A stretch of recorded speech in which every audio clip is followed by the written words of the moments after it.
Today we're going over the Awakening New Heroes banner. We have a surprise since this time it's not Robin, but Grima who is here to party. We usually call Fallen Robin just Grima because it's easier, but in-game, these units are actually called Grima this time. They got a little more dragony. To accompany the Grimas, Noire will finally get her base version, kinda. She's gonna be a rearmed hero. Accompanying her daughter, we have Attuned Tharja last. We'll go over everyone's stats and skills, plus discuss some general playstyle and build ideas. The 4-star focus unit for this banner is Male Grima. You can get him at 4 or 5-star rarity, and Grima will demote into the 3 to 4-star pool after the banner is over. After all the hubbub about not getting Armored Dragon Falling Fafnir, Male Grima will be our first ever non-5-star or limited Armored Dragon. He's a blue dragon, and for stats, Grima's got 47 HP, 49 attack, 18 speed, 46 defense, and 47 res. Wow, those are some dang min-max stats, and Grima will have an attack super boon as well. Very impressive. Stats are Male Grima's standout trait, but he does have some neat skills. You can get Glaces for his special, and Grima brings Attack and Res Scowl 3 and Slick Fighter into the free-to-play pool. This Scowl was on the New Year's 4-star focus Male Kana. Slick Fighter has never been on anything but 5-star on units. Grima's inheritable weapon is Obstinate Breath Plus. If above 25% HP, gain plus type to all stats, gain flat damage reduction equal to 15% attack, and inflict guard on the foe. Obstinate Breath is not a new weapon, this is the same as New Year's Female Kana's New Sunstone Plus. Obstinate Breath gets plus 1 extra stats, but otherwise this is a 1.5 old weapon. It's not the worst inheritable breath, but you want to find some percent DR to combo with the flat DR at the very least. Guard will work alongside Scale, but it's not a foolproof anti-special protection plan. For builds, Male Grima is basically looking to run a standard savior setup, it's just figuring out what combinations of armor skills to utilize. Obstinate Breath's flat DR is going to be nice with some percent DR skills. You can use Dragon's Wall, Counter Roar, or the big percent DR skill, Canny Fighter. If you want unpierceable percent damage reduction, you want either armored specials like Beacon, Blaze, or the new Glacier, which we'll talk about shortly.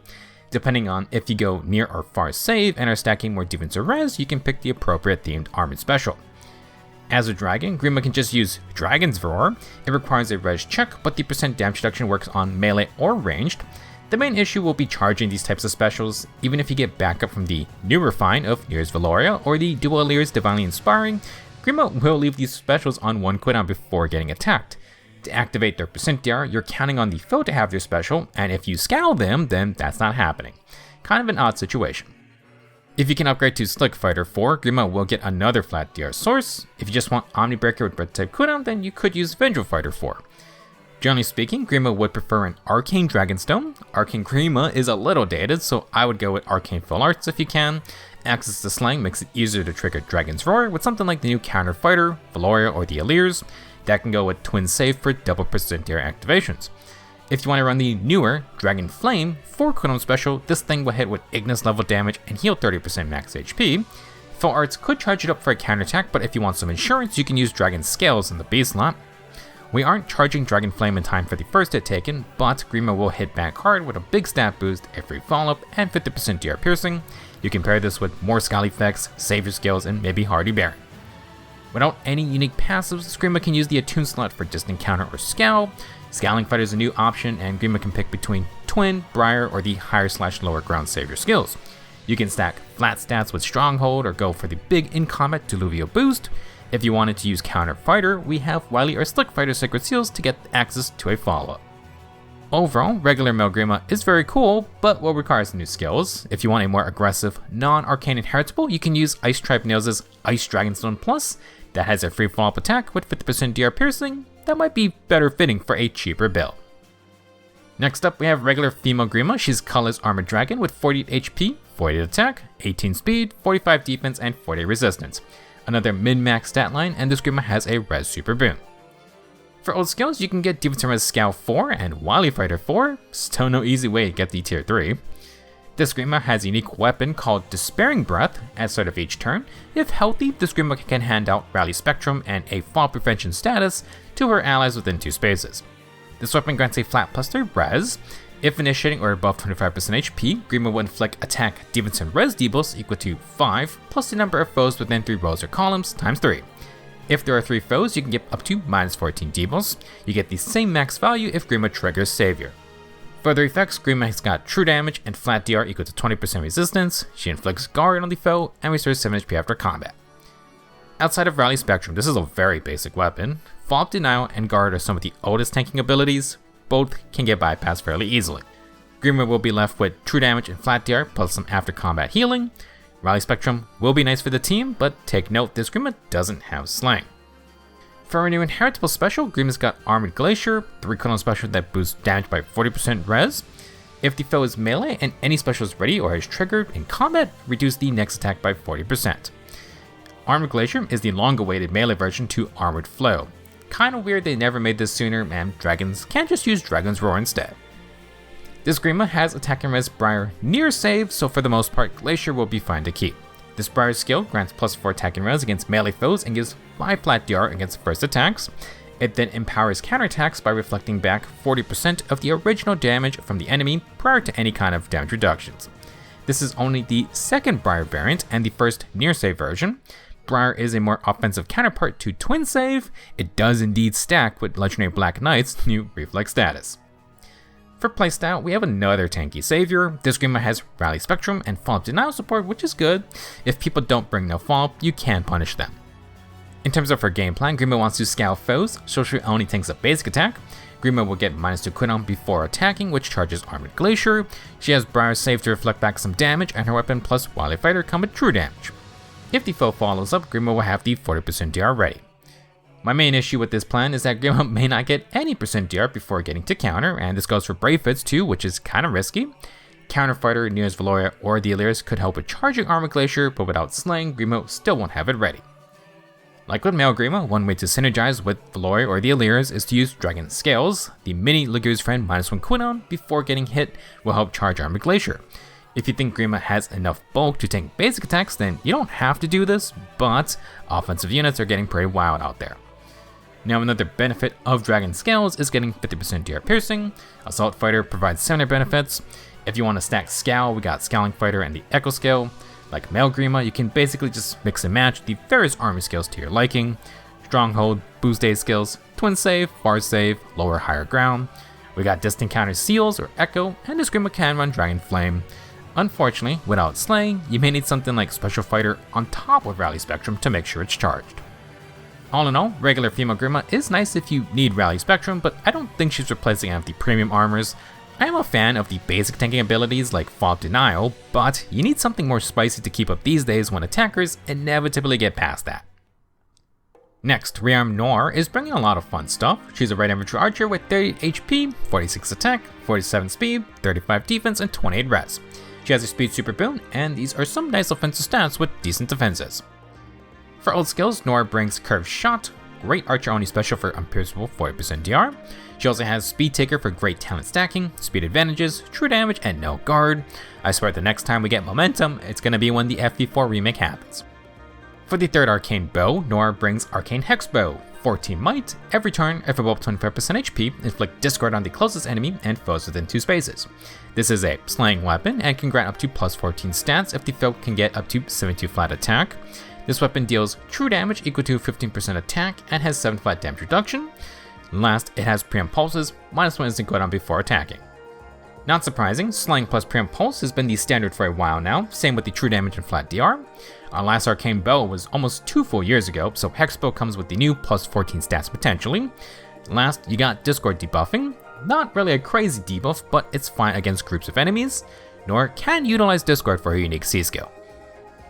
Speaking of which, Blood and Thunder is quite the skill. For foes within 3 rows or columns, Noire inflicts -5 stats, she makes them take 10 true damage during combat, and those foes cannot recover HP during or after combat.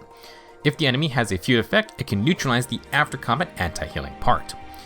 For Noire herself, if she has the Anathema status or initiates, she gets 60% damage reduction and 9 flat DR.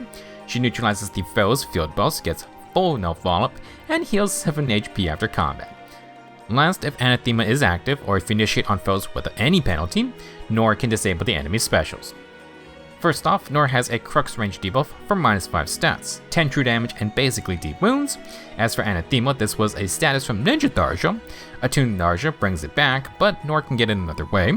We'll get to what it does in a bit, but if Noire has it active, she can get a lot of percent DR, flat DR, low, no follow-up, and 7 HP sustain. On top of that, you can disable specials. With Arcane Hexbow's Discord debuff, you can disable specials that way, but Noire would generally want Anathema first. With her new Inheritway skill, Attack and Speed Hex Edge, every turn if within 3 spaces of a mage, healer, or dragon ally, the user gets Anathema for 1 turn.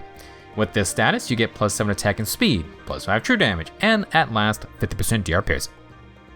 First off, Hex Edge is for infantry units with actual weapons. It builds out a sorcery blade, but confusingly, it has no adaptive damage perks. For the Anathema status, this inflicts -4 speed, defense, and res on foes within 3 spaces. It's basically a range/hold debuff as a status. Hex Edge requires a magical damage ally, but it's a way to get 50% DR piercing from the A slot. That does make it a new interesting option.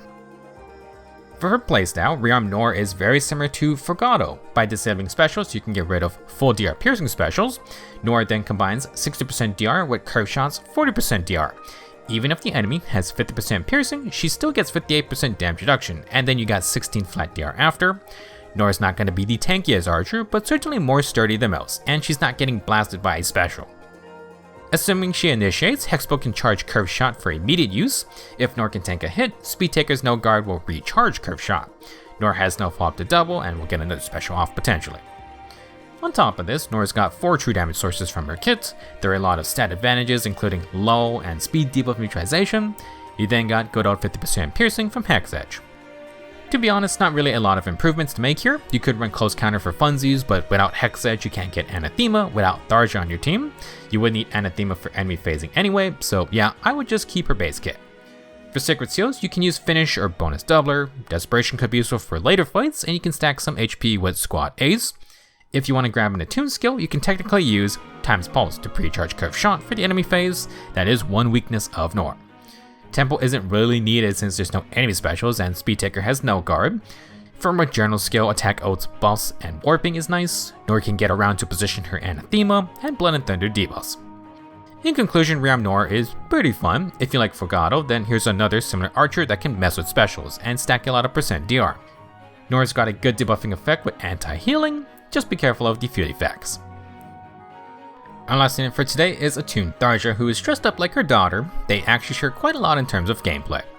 This Tharja's green flying mage. For stats, she has 35 HP, 44 attack, 47 speed, 16 defense, and 42 res. Speed super boon is nice, but good lord, Tharja's got some awful base HP and defense. For old skills, Tharja's got Deadly Miasma, which is nice for its -5 stats, low effect, and haste terrain after. For a not so old skill, Tharja has Ice Wall. This was just released, and it's a 4-crit on Glacier special with 40% damage reduction. The craziest thing about this skill is that Ice Wall isn't locked to any class type minus healers. Attuned Tharja has a lot of new skills, so let's just go through them. Kindred Tome states for allies on the map with an Anathema, or just within 3 spaces.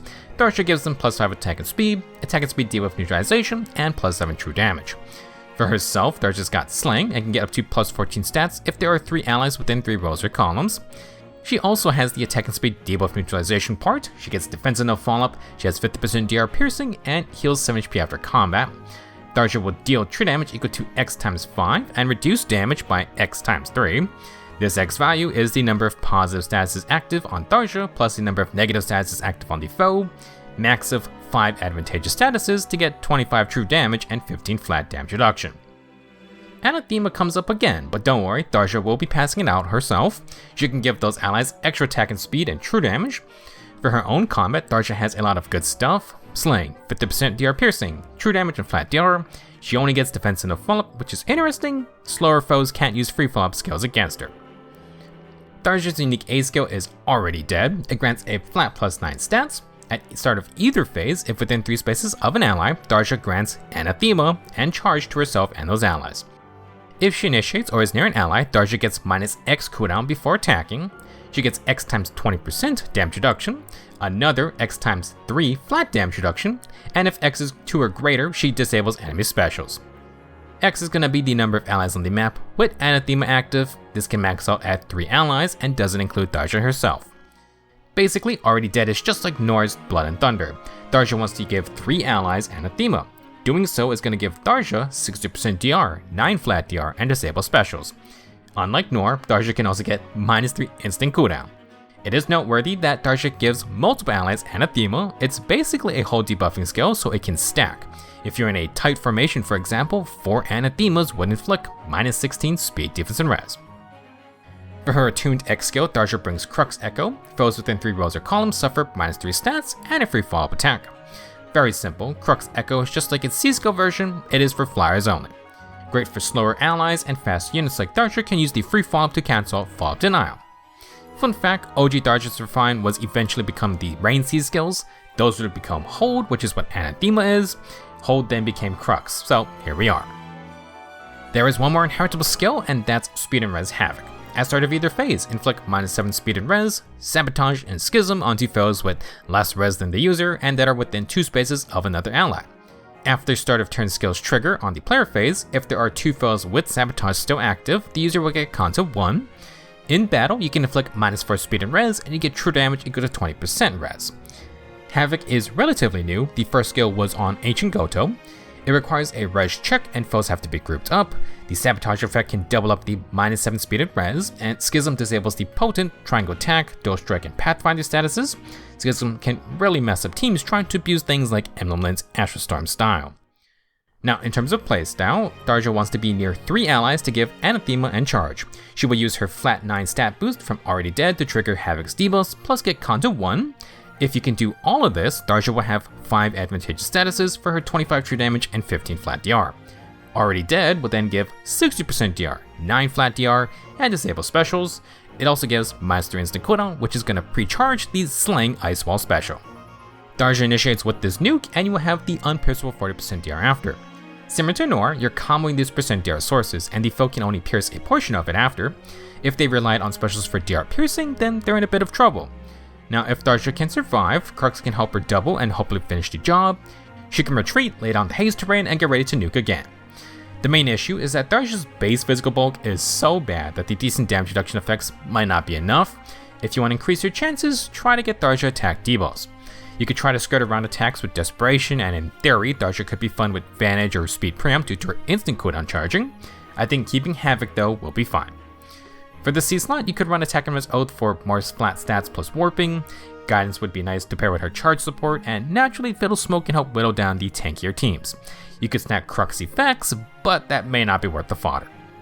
When it comes to nuking potential, Frost Moon would give 100% DR piercing. Technically that's better than Tharja's innate 50%, but Ice Wall is part of her defensive strategy.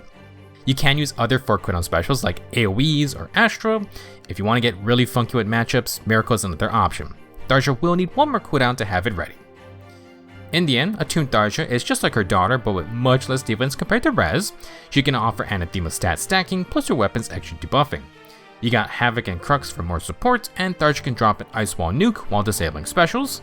Do be careful if you're going to use defensive specials against this mother-daughter duo. That's all I have for this video. Good luck if you're planning to summon, but be aware, summer banners are next, and as expected, a new emblem is probably coming at the end of this month. If you want to wait a bit to see what's coming, you can get Exilus as this month's Grand Hero Battle. If you like red Grand Hero Battle mages, then boy Exilus fills that role excellently. We'll talk about what he can do next time.